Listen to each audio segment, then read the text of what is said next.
Sutra 32. Pour écarter ces obstacles, il devrait y avoir une pratique constante d'une seule vérité ou d'un seul principe. Certains commentateurs ont introduit bien inutilement une mystification dans l'interprétation de ce sutra, certains poussant l'absurdité jusqu'à suggérer que les exercices recommandés dans les 6 sutras qui suivent pour écarter vikshepa et développer la concentration de but sont des méthodes pour pratiquer le samadhi. En un sens, puisque la réalité touche la vie en tout point, il ne peut y avoir théoriquement aucune limite à la profondeur dans laquelle nous pouvons pénétrer en poursuivant n'importe quelle vérité, et cela peut conduire au samadhi. Mais le contexte dans lequel ce sutra se présente et la nature des méthodes d'illustration qui sont données dans les sutras suivants ne laissent pas place à aucun doute en ce qui concerne sa signification. Le but de ces exercices n'est pas d'atteindre le samadhi, car c'est ce qu'on cherche à obtenir par une série différente et clairement précisée d'étapes esquissées dans l'Ashtanga Yoga. Le but est évidemment de renverser la tendance du mental de courir constamment après une multitude d'objets du monde extérieur et de développer la capacité de poursuivre constamment un seul objectif intérieur dans le domaine de la conscience. On a déjà indiqué précédemment que l'homme moyen ne manque pas seulement de concentration sur le but, mais aussi de la capacité de maintenir le mental dirigé vers l'intérieur. Ces deux conditions sont sine qua non pour la pratique du yoga, et de là vient la nécessité, pour l'aspirant, de développer ses capacités à un haut degré. Écarter les obstacles suit naturellement lorsque la concentration sur le but a été développée à un degré suffisant. Lorsqu'un but dynamique entre dans la vie d'une personne qui a, jusqu'ici, suivi une vie sans objet, son mental et les autres forces se polarisent graduellement et toute difficulté, comme celle mentionnée dans le Sutra 1.30, tendent à disparaître. Mais l'aspirant à la vie du yoga n'a pas seulement à acquérir la capacité de poursuivre un objectif avec énergie et persévérance, il faut en plus que son objectif soit intérieur. Les exercices que Patanjali a recommandés sont tels que ces deux capacités se développent de façon simultanée.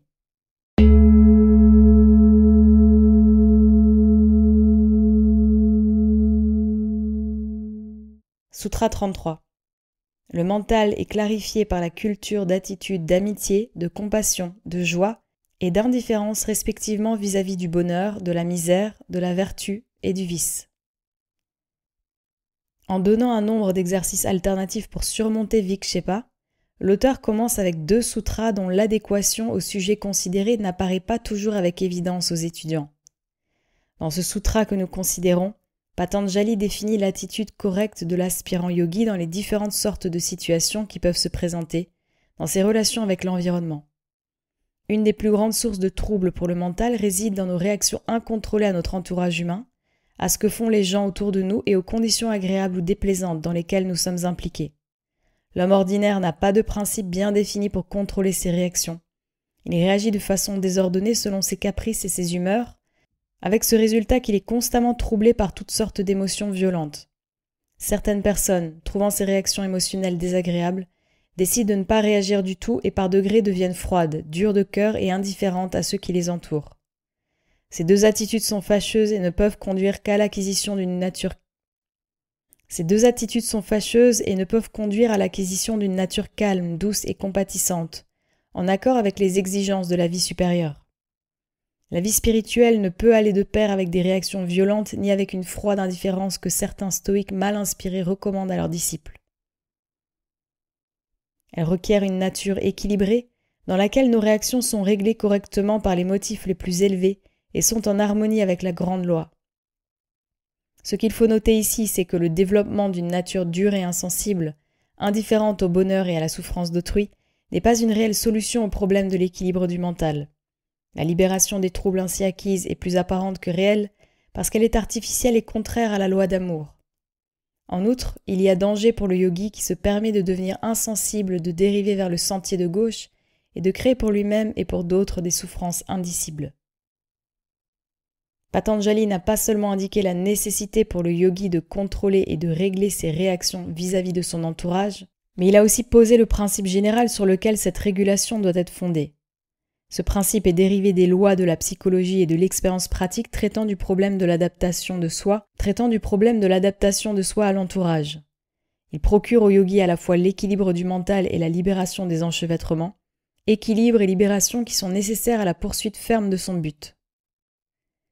Le principe qui doit servir de base au yogi pour régler ses attitudes et ses réactions est bien précisé par le sutra, mais il est un point sur lequel un doute peut s'élever dans l'esprit de l'étudiant. Patanjali prescrit l'indifférence vis-à-vis du vice.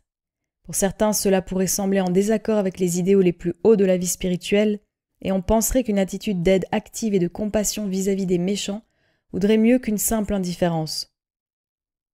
Cette objection semble tout à fait raisonnable et on pourrait citer des incidents dans la vie des grands instructeurs et des grands saints à l'appui de cet argument. Mais il faut nous rappeler que ce sutra n'est pas donné pour prescrire un code de conduite pour les gens en général, ou pour ceux qui ont acquis l'illumination et sont ainsi en position de servir d'instructeurs spirituels. C'est un code de conduite recommandé à l'étudiant pratique du yoga qui aspire à l'illumination. Il est engagé dans la recherche d'un objectif d'une nature extraordinairement difficile et il ne peut pas se permettre de détourner ses énergies pour essayer de réformer les autres.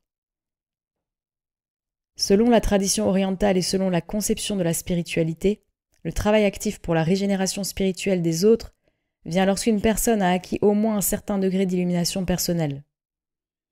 Si nous cherchons à réformer les autres tandis que nous-mêmes nous sommes liés par toutes sortes d'illusions et de limitations, il est probable que nous n'aurons pas beaucoup de succès dans notre effort et que nous pourrons sérieusement entraver notre propre progrès. L'aspirant au yoga ne peut pas blâmer les méchants parce que cela tendrait à éveiller la haine dans son propre mental et aurait des répercussions fâcheuses. Il ne peut pas leur montrer de sympathie pour ne pas encourager le vice. La seule voie qui lui reste est d'adopter une attitude d'indifférence. Le résultat de la règle donnée dans ce sutra est une clarification du mental et écarte du débutant l'une des causes de troubles mentaux. Toutes ces distorsions et tous ces complexes que l'homme ordinaire développe dans ses relations où il entre en conflit avec les autres doivent être corrigés et la psyché doit être rendue saine et harmonieuse. Sinon, Vikshepa continuera à le troubler et à lui rendre impossible la pratique du yoga. En plus d'un mental clarifié, une autre condition essentielle pour la pratique du yoga est un système nerveux fort et sans agitation. Le sutra suivant indique comment on peut y arriver.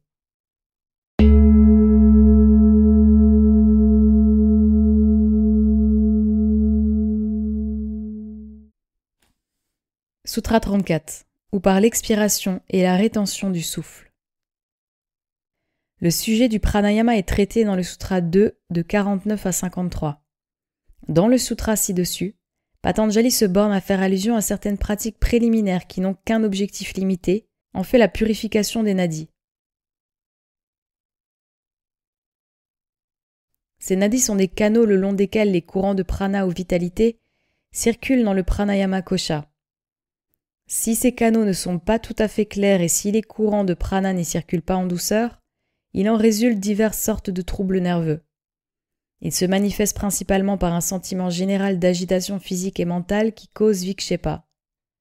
Cette condition peut être écartée par la pratique d'un exercice de respiration bien connu pour la purification des nadis, nadi shuddhi. Puisque Kumbhaka ne joue aucun rôle dans ces exercices et qu'ils se font sans aucun effort, ils sont tout à fait inoffensifs quoique très bénéfiques pour le système nerveux. S'ils sont pratiqués correctement pendant de longues périodes de temps et si le régime de vie du yoga est suivi en même temps, le corps physique devient léger et plein de vitalité et le mental calme et sans agitation. On ne devrait cependant pas considérer ces exercices comme de simples variantes de la respiration profonde qui n'a pas d'autre effet que d'augmenter l'absorption d'oxygène dans le corps et ainsi d'améliorer la santé. Il se place quelque part entre la respiration profonde et le pranayama proprement dit, qui vise à obtenir le contrôle complet des courants de prana dans le corps. Ce point deviendra clair lorsque nous traiterons de ce sujet de pranayama dans la section 2. On devrait faire remarquer que Patanjali ne considère pas ces exercices préliminaires pour la purification des nadis comme pranayama. Il définit pranayama dans le sutra 2.49 et selon cette définition, Kumbhaka, la cessation de l'inspiration et de l'expiration, est une partie essentielle de pranayama.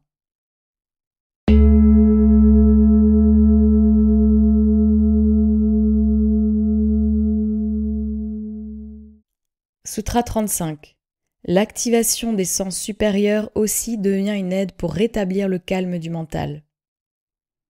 Le moyen suivant que Patanjali donne pour rendre le mental calme est son absorption dans quelques connaissances sensorielles superphysiques. Une telle connaissance peut être amenée par une variété de moyens, par exemple en concentrant le mental sur certains centres vitaux du corps. Un exemple typique de cette méthode est le Laya Yoga, dans lequel le mental se concentre sur nada ou sur des sons superphysiques qui peuvent être entendus en certains points de l'intérieur du corps. En fait, cette méthode pour amener le mental au calme est considérée comme si efficace qu'une branche particulière séparée du yoga et fondée sur ce principe s'est développée. Dans quelle mesure cette unification du mental avec nada, qui forme la base du Laya Yoga, peut conduire le sadhaka dans sa recherche de la réalité? C'est difficile à dire. Puisque cette méthode forme la base d'une branche du yoga séparée et indépendante, il est possible que certains yogis aient été capables de faire un progrès considérable dans leur recherche par cette méthode. Mais il est très probable que le Laya Yoga fusionne avec le Raja Yoga à une étape ou une autre, comme beaucoup d'autres systèmes mineurs du yoga, et il est utile seulement dans le travail préliminaire pour rendre le mental calme et tranquille et pour donner au sadhaka l'expérience directe de quelques phénomènes superphysiques. De toute façon, l'utilité de cette méthode pour surmonter vikshepa et pour préparer le mental au degré avancé de la pratique du yoga est hors de question.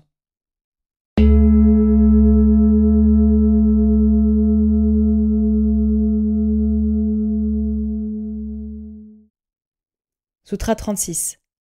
Aussi par l'intermédiaire d'états sereins ou lumineux expérimentés intérieurement. Dans le Laya Yoga, le mental est rendu calme en s'absorbant dans Anahata Shabda. On peut obtenir le même objet en le mettant en contact avec d'autres sensations ou d'autres états de conscience superphysiques. La constitution de l'homme, comprenant à la fois les corps physiques et superphysiques, est très complexe et il y a un grand nombre de méthodes disponibles pour établir un contact partiel entre les véhicules inférieurs et supérieurs. Certaines de ces méthodes dépendent d'aides purement artificielles, d'autres du japa d'un mantra, et d'autres encore d'une méditation d'un type particulier. Lesquelles de ces différentes méthodes seront adoptées par un sadhaka dépendra des samskaras qui l'amènent de vie antérieure et de la capacité du tempérament de l'instructeur qui l'initie dans ses pratiques préliminaires. Comme résultat de telles pratiques, le sadhaka peut commencer à voir une lumière inhabituelle en lui-même ou avoir un sentiment intense de paix et de tranquillité. Ces expériences, quoique n'ayant pas grande signification en elles-mêmes, peuvent tenir le mental par leur pouvoir d'attraction et amener graduellement les conditions requises de tranquillité. Le sadhaka devrait cependant garder présent à l'esprit le but de ces pratiques. Tout d'abord, il ne devrait pas leur attacher une importance et une signification excessive et s'imaginer qu'il fait de grands progrès sur le sentier du yoga. Il apprend seulement l'ABC de la séance du yoga. En second lieu, il ne devrait pas permettre à ces expériences de devenir une simple source de satisfaction émotionnelle et mentale.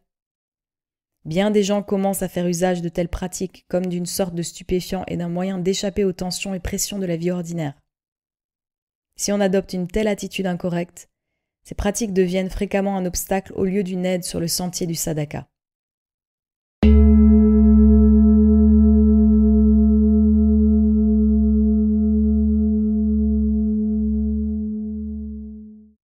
Sutra 37. Aussi le mental fixé sur ceux qui sont libres d'attachement acquiert le calme. Les vitaragas sont les âmes qui ont vaincu les passions humaines et qui se sont élevées au-dessus de ragadvesha.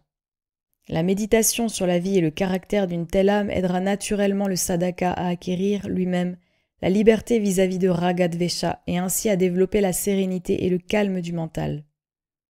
C'est une loi bien connue de la vie, que nous tendons à reproduire dans notre existence les idées qui occupent constamment notre pensée. L'effet est énormément intensifié si nous choisissons délibérément quelques vertus et méditons sur elles de façon constante. Le mécanisme rationnel de cette loi utilisée dans la construction du caractère est discuté dans le commentaire du Sutra 24, section 3, et il est inutile d'entrer maintenant dans les détails. Mais nous devrions noter que Patanjali recommande la méditation non pas sur une vertu abstraite, mais sur une vertu incarnée dans une personnalité humaine. Il y a à cela une raison définie. Tout d'abord, un débutant qui est encore à la période des essais pour acquérir le calme du mental ne tirera probablement pas grand bénéfice d'une méditation sur une vertu abstraite.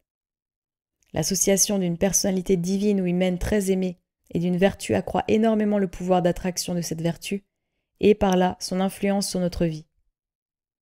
En second lieu, la méditation sérieuse sur une telle personnalité nous met en rapport avec elle et fait descendre un flot de pouvoir et d'influence qui accélère notre progrès.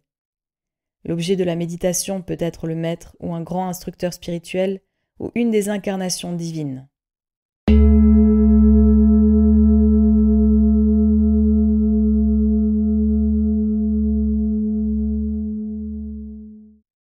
Sutra 38. Également, le mental dépendant de la connaissance tirée des rêves ou du sommeil sans rêve acquérera le calme. Ce sutra donnant une autre méthode de surmonter Vikshepa semble avoir été tout à fait mal compris, et bien des commentateurs ont essayé de l'expliquer avec beaucoup de fantaisie. La clé de cette signification réside dans le sens des deux mots swapna et nidra. Si nous interprétons le sutra comme méditant sur la connaissance obtenue dans les rêves ou le sommeil sans rêve, il semble être dépourvu de sens. Quel but utile peut-on servir en méditant sur les images chaotiques qui traversent le cerveau dans l'état de rêve? Personne n'a le souci de se le demander. Et même si nous admettons ce point en ce qui concerne l'état de rêve dans lequel il y a quelques images, quoique chaotiques, que dirons-nous au sujet de l'état sans rêve dans lequel le mental semble complètement vide? Comment le sadhaka troublé par Vikshepa pourrait-il utiliser cette condition de vide du mental pour développer la fixité d'esprit? Le fait est que swapna et nidra ne se rapportent pas à la condition du cerveau durant le sommeil. Le fait est que swapna et nidra ne se rapportent pas à la condition du cerveau durant le sommeil, mais aux véhicules plus subtils dans lesquels la conscience passe pendant les périodes de sommeil. Quand nous nous endormons, le jivatma quitte le corps physique et commence à fonctionner dans le véhicule plus subtil suivant. Un contact très partiel est maintenu avec le corps physique pour permettre à celui-ci d'accomplir ses activités physiologiques normales. Mais le mental conscient fonctionne réellement dans un véhicule plus subtil. Bien des gens qualifiés de psychiques ont une capacité naturelle pour passer du corps physique dans le monde plus subtil suivant et ramener dans le cerveau physique une connaissance plus ou moins vague de leurs expériences dans ce monde. L'homme ordinaire, quoiqu'il soit également dans ce monde plus subtil durant le sommeil, ne peut généralement pas ramener de souvenirs de son expérience parce que son cerveau n'est pas dans la condition particulière requise pour cela. Si quelques images mentales sont transmises, elles sont déformées et mélangées avec des images produites par l'activité automatique du cerveau, et il en résulte le rêve chaotique dépourvu de sens. Parfois, le jivatma est capable d'imprimer quelque idée, quelque expérience sur le cerveau, et un rêve significatif en résulte, mais c'est quelque chose de très rare. Une telle activité du mental est incluse dans l'état de swapna. Il y a un état plus profond de la conscience qui est sous-jacent à l'état de swapna, correspondant à un monde encore plus subtil dans lequel la personne peut glisser durant le sommeil. Celui-ci correspond au plus haut sous-plan du monde astral, ou en des cas plus rares au sous-plan inférieur du monde mental. Lorsque cela se produit, le cerveau physique est complètement coupé des activités du mental et naturellement devient un vide. Cet état est appelé techniquement nidra. On verra que, quoique dans cet état le cerveau soit vide, le mental travaille à un niveau plus élevé et traite de phénomènes de nature plus subtile.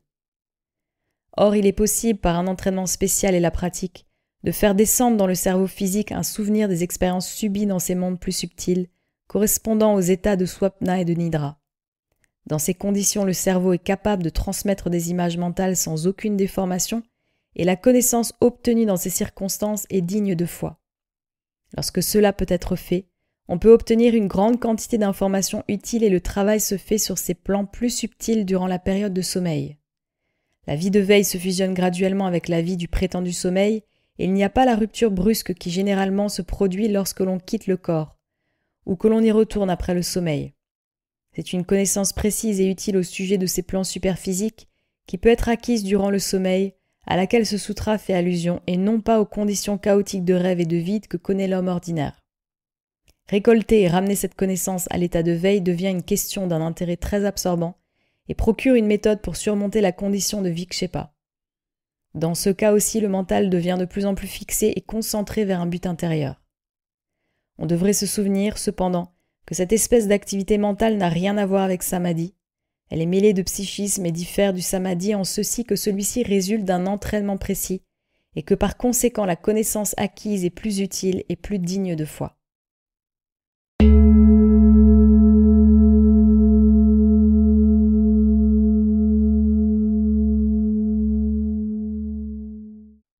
Sutra 39, ou par la méditation telle qu'elle est désirée. Après avoir donné un nombre de méthodes pour surmonter la condition de Vikshepa, Patanjali conclut ce sujet en disant que le sadhaka peut adopter n'importe quelle méthode de méditation selon sa prédilection. Cela devrait faire comprendre à l'étudiant que les pratiques recommandées par l'auteur ne sont que des moyens pour une fin précise, qui doit toujours être gardée présente à l'esprit. Toute autre méthode qui sert à rendre le mental calme et ayant un seul point d'attraction peut être adoptée. Une autre idée implicite dans ce sutra est que la méthode choisie pour ce but devrait être en accord avec le tempérament. De cette façon, le mental est aidé à acquérir l'habitude de fixité vers un but, par l'attraction naturelle pour l'objet de la poursuite. Ainsi, un sadhaka ayant des tendances clairvoyantes trouvera la méthode donnée dans le sutra 1.38 non seulement attrayante, mais secourable. Un autre ayant un tempérament émotionnel sentira une prédilection naturelle pour la méthode donnée dans le sutra 1.37. Si de telles prédilections sont le résultat de l'entraînement et des expériences dans les vies antérieures, elles indiquent généralement le rayon de l'individu ou le type fondamental auquel il appartient. Un peu d'expérimentation peut être autorisée dans le choix de la méthode, mais essayer une méthode après l'autre ne devrait pas devenir une habitude, car cela aggraverait la maladie même que l'on cherche à guérir. Un peu d'expérimentation peut être autorisée dans le choix de la méthode, mais essayer une méthode après l'autre ne devrait pas devenir une habitude, car cela aggraverait la maladie même que l'on cherche à guérir.